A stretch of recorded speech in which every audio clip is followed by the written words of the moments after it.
আচ্ছা, বিসমিল্লাহির রহমানির রহিম। আমি শুরুতে ধন্যবাদ দিতে চাই এইখানে আমার আজকের এই ক্লিনিং প্রোগ্রাম এবং সচেতনমূলক প্রোগ্রামে যারা উপস্থিত হয়েছেন। বিশেষ করে আমাদের প্রোগ্রাম একটু লেট হয়ে গিয়েছে, তারপরেও বিশেষভাবে ধন্যবাদ দিতে চাই আমাদের ছোট ভাই বৈষম্য বিরোধী ছাত্র আন্দোলনের শুরু থেকে যারা ছিল।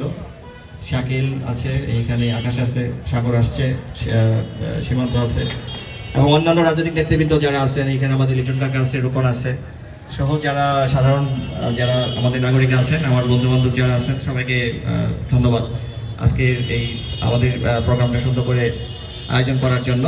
এটা মেনলি আজকে যেটা ছিল, আমরা 12 তারিখে মানে বৃহস্পতিবার সকালে 10টায় আমরা একটা ট্রেনিং প্রোগ্রাম করবো শ্রীবতীতে। এটা দুইটা প্রোগ্রাম হবে, একটা হচ্ছে পারপাসটা হবে আমাদের শ্রীবতী পৌরসভা সহ পুরো শ্রীবতী থানাকে আমরা একটা পরিচ্ছন্ন থানা হিসেবে দেখতে চাই, একটা পরিচ্ছন্ন থানা হিসেবে করতে চাই। এই আঙ্গিকে আমাদের এই পরিচ্ছন্ন কর্মসূচি শুরু করছি আমরা আগামী বৃহস্পতিবার থেকে 12 জুন থেকে। আমাদের সাথে বিডি ক্লিন বাংলাদেশ আমাদের সাথে যোগ হয়েছে, তারা তাদের ভলেন্টিয়ার্স দিয়ে আমাদের সাহায্য করবে। আর পাশাপাশি আর যে জিনিসটা হচ্ছে, শুধু পরিষ্কার পরিচ্ছন্নতা আমরা চাচ্ছি না, আমরা চাচ্ছি আমাদের নাগরিক সচেতনতা।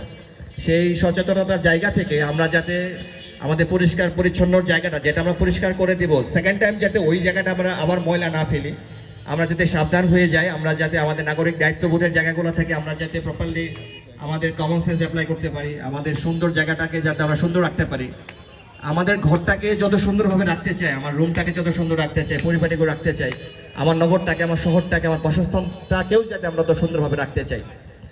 তো ওই জিনিসটা মাথায় নিয়ে আমরা হচ্ছে আজকে দেখেন শ্রীবতী পৌরসভার প্রত্যেকটা অলিতে গলিতে আপনার রাস্তাঘাটে সমস্ত জায়গায় ময়লার স্তূপ, মনে হচ্ছে পুরো আমরা একটা ময়লার স্তূপের মধ্যে বাস করছি। এই দোকানপাট বাড়িঘর যেটা আছে পুরো ময়লার স্তূপ দিয়ে ঘেরা, রাস্তার মোড়ে মোড়ে হচ্ছে ময়লার স্তূপ, ডাম্পিং স্টেশন আছে। কেন আছে? শ্রীবতী পৌরসভার উদ্যোগে এখন পর্যন্ত, এত দীর্ঘ 15 বছরের বেশি হয়ে গেল পৌরসভায়, এখন পর্যন্ত শ্রীবতী পৌরসভার কোনো ময়লা ব্যবস্থাপনা করতে পারলো না, বর্জ্য ব্যবস্থাপনা করতে পারলো না।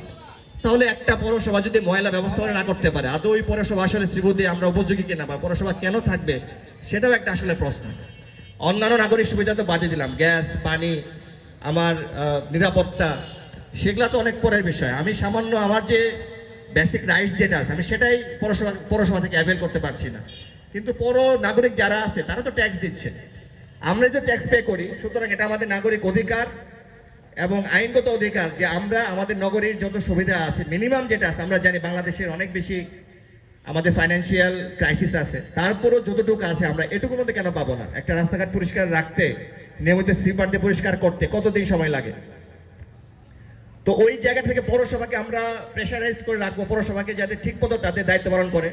পাশাপাশি হচ্ছে যত হোটেল মালিকগুলো আছে, হোটেল যারা চালান, তাদের প্রতি আমাদের প্রপারলি ইউটিলাইজেশন, আমাদের স্পেসিফিক রিকোয়েস্ট থাকবে, তারা ময়লা আবর্জনা যাতে ঠিকঠাক মতো ফেলেন, ঠিক মতো বর্জ্য ব্যবস্থাপনা মেনটেন করেন। কাঁচা বাজার সমিতি যারা আছে, আমরা দেখি কাঁচা বাজারে যত পচা সবজি আছে তারা ঠাস করে আপনার হচ্ছে ওই ড্রেনের মধ্যে ফেলে দেয়। এটা যেটা হয়, আপনার বাজারের যে ড্রেন সিস্টেম যেটা আছে সেটা পুরোপুরি ব্লক হয়ে যায়, এবং এই ব্লকেজের জন্য সামান্য বৃষ্টি হলে চৌরাস্তা মোড় থাকে না, এটা হয়ে যায় একটা সুইমিং পুলের মতো জায়গা হয়ে যায়, এখানে আমাদের হাঁটতে পারি না, মনে নৌকা লাগবে। সুতরাং এই যে বিষয়গুলা আমাদের ছোট ছোট বিষয়, কিন্তু এই জিনিসগুলো যাতে আমরা প্রপারলি আমরা যাতে আমাদের নোটিসে থাকে, আমরা যাতে এই সচেতনতার জায়গাগুলো থেকে আমরা যাতে প্রপারলি এক্সিকিউশন করি, ওই বিষয়গুলো নিয়ে আমরা শুরু করছি। আমি জানি এটা সময় লাগবে, দীর্ঘ সময় লাগবে, এটা দিন লাগবে, মাস লাগবে, বছর লাগবে, আমি একটাকেও বলছি যত সময় লাগুক, যত বছর লাগুক, আমরা এটার পিছিয়ে আমরা ইনশাল্লাহ, আমরা যতদিন পর্যন্ত এটা পরিচ্ছন্ন নগর হিসেবে আমরা গড়তে না পারবো শ্রীবতী থানাকে, ততদিন পর্যন্ত আমরা এই আমাদের যে পরিষ্কার পরিচ্ছন্ন অভিযান যেটা আছে এবং নাগরিক দায়িত্ববোধের জায়গাগুলো থেকে আছে, আমরা সচেতনমূলক কার্যক্রমগুলো করতে থাকবো ইনশাআল্লাহ।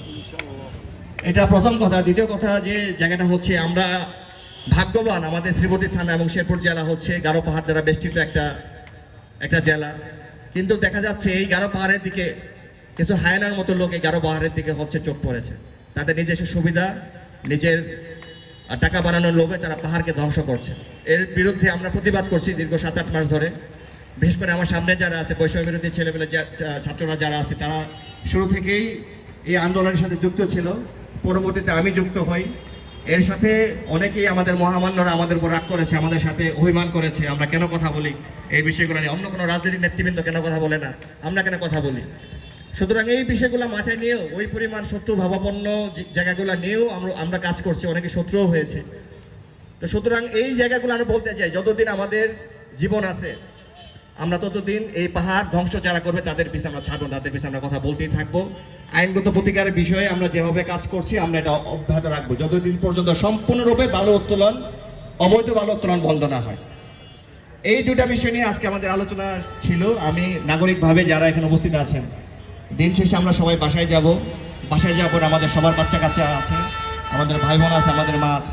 আমরা চাই আমরা একটা সুন্দর পরিবেশে বসবাস করতে, সুন্দর সুস্বাস্থ্য পরিবেশে বসবাস করতে, মানবিক পরিবেশে বসবাস করতে।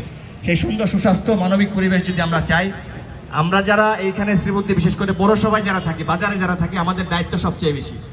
এই স্কুল কলেজে যারা আসে সে থেকে শুরু করে এখানে যারা দোকান মালিক যারা আছে সবার দায়িত্ব অনেক বেশি। আর একটু আগে রাজু বলে গেল যে আমরা যদি একটা প্রত্যেক দোকানের সামনে ছোট ছোট করে বাস্কেট রাখতে পারি নিজ উদ্যোগে, এবং আমরা যদি আমার যে গ্রাহকটা আমার দোকানে আসবে তাদেরকে বলে দিই ভাই ময়লাটা এখানে ফেলেন, এবং আমিও ময়লাটা যদি জায়গা মতো নিয়ে রাখি, এবং পৌরসভাকে যদি আমরা প্রেশার দিই যে ময়লাটা যাতে ঠিক মতো পৌরসভা এখান থেকে নেয়, তাহলে হচ্ছে কিন্তু আমাদের সমস্যা 50% সমস্যা কমে যাবে। দ্বিতীয় যে বিষয়টা হচ্ছে আমরা যদি রাস্তাঘাটে ময়লা যেমন তেমন ভাবে ময়লা ফেলা থেকে যদি বিরত থাকি, সেটা হচ্ছে আমাদের আরেকটা প্রবলেম কমে যাবে। থার্ড যে বিষয়টা দেখেন, আমি এইখানে একটা জায়গায় শ্রীমতী পান কেন্দ্রে আছি, এখানে পবিত্র শহীদ মিনার আছে, কিন্তু এর চারপাশে আমাদের অনেক সবগুলা, আমার বাম পাশে ডান পাশে উপরে নিচে সবগুলা রাজনৈতিক ব্যানার পোস্টারে ভরপুর। সুতরাং রাজনৈতিক নেতাকর্মী যারা আছেন আমরা আপনাদেরকে সবাই চিনি। একটা সভ্য দেশে কিভাবে রাজনৈতিক প্রচারণা করা হয় সেইভাবে যদি আমরা প্রচারণা করি, এখন ডিজিটাল যুগে চলে আসছি, আমরা যদি ডিজিটাল বোর্ড বসাতে পারি, অনলাইন ফেসবুকে আমরা মার্কেটিং করতে পারি, কিন্তু এই যে ব্যানার একটা সাজিয়ে দিলাম, তারপর হচ্ছে বছরের পর বছর ব্যানার চললো, ব্যানারটা নোংরা দেখা গেল। আমরা যত পরিষ্কার পরিচ্ছন্ন রাখি এই ব্যানার কিন্তু আমাদের দৃষ্টিকটু লাগে। সুতরাং আপনারা যতটা প্রচার বিমুখ থাকবেন, আপনারা আসলে ততটা প্রচার মুখ হয়ে যাবেন, ততটা আপনাদের প্রতি আমাদের সম্মান বেড়ে যাবে। সুতরাং এই বিষয়টা রাজনৈতিক নেতৃবৃন্দের প্রতি আমাদের রিকোয়েস্ট থাকবে, বাংলাদেশের পরিবেশের প্রতি যথেষ্ট পরিমাণ আপনাদের কনসেন্ট্রেশন দিয়ে, যথেষ্ট পরিমাণ পরিবেশের প্রতি আপনাদের ভারসাম্য রেখে পরিবেশ যাতে ধ্বংস না হয় আপনাদের দলীয় কার্যক্রম থেকে শুরু করে আপনারা এগুলো করবেন। পাশাপাশি এটাও করব, আমরা আজকে একটা সামাজিক সংগঠন থেকে প্রোগ্রাম করছি, আমরা আপনাদের বারবার কল দিচ্ছি, আপনারা আসছেন, আমরা আপনাদের প্রতি থ্যাংক ইউ। কিন্তু এছাড়াও আমরা অনেকে কল দিয়েছিলাম, বিএনপি ছাড়া বিএনপি কল দিয়েছিলাম, আপনার জামাতের নেতাকর্মীদের কল দিয়েছিলাম, বাজার মালিক সমিতি তাদেরকে আমি পার্সোনালি যোগাযোগ করেছি, আপনার বৈষম্য বিরোধী যারা ছিল তাদের সাথে যোগাযোগ করেছি। কিন্তু দেখা যাচ্ছে আপনারা খুবই অল্প পরিমাণে এসছেন, কিন্তু এইটা সমস্যা না, আপনারা এসছেন, যে কজন এসছেন আলহামদুলিল্লাহ। কিন্তু একটা রাজনৈতিক যাদের প্ল্যাটফর্ম থাকে, যেমন বিএনপি ছাত্রদল থাকে, যুবদল থাকে, আপনার স্বেচ্ছাসেবক দল থাকে, মূল বিএনপি থাকে, তাদের একটা ইনফ্রাস্ট্রাকচার কিন্তু অলরেডি ডেভেলপ করা থাকে, তাদের ডাকে হাজার হাজার লোক চলে আসবে বাজারে। সুতরাং এই হাজার হাজার মানুষ নিয়ে যদি তারা বলে আমরা রাজনৈতিক সমাবেশগুলোর পাশাপাশি আমরা সামাজিক কাজগুলো করব, আমরা একদিনে বাজারকে পরিষ্কার করব, তাহলে 1000 শ্রমিক, 1000 জন যদি কর্মী, বিএনপির কর্মী যদি রাস্তাঘাট পরিষ্কার করে, এটা কিন্তু পুরো থানার মধ্যে একটা আলোড়ন সৃষ্টি হয়ে যাবে যে বিএনপি থেকে আজকে পরিষ্কার পরিচ্ছন্ন অভিযান নেমেছে, এবং তাদের প্রতি আমাদের একটা রেসপেক্ট, সম্মান, এবং হচ্ছে তাদের দায়িত্ববোধের জায়গাগুলো থেকে সম্মান বেড়ে যাবে। এইভাবে বিএনপি আছে, জামাত আছে, এনসিপি আছে, গণপরিষদ আছে, অন্যান্য যত দল আছে, তারা যদি এভাবে পার্ট বাই পার্ট যদি যার যার দলীয় জায়গাগুলো থেকে দায়িত্ব পালন করে, তাহলে হচ্ছে আমাদের নাগরিক দায়িত্ববোধের জায়গাগুলো থেকে আমরা অনেক বেশি ইন্সপায়ার হব।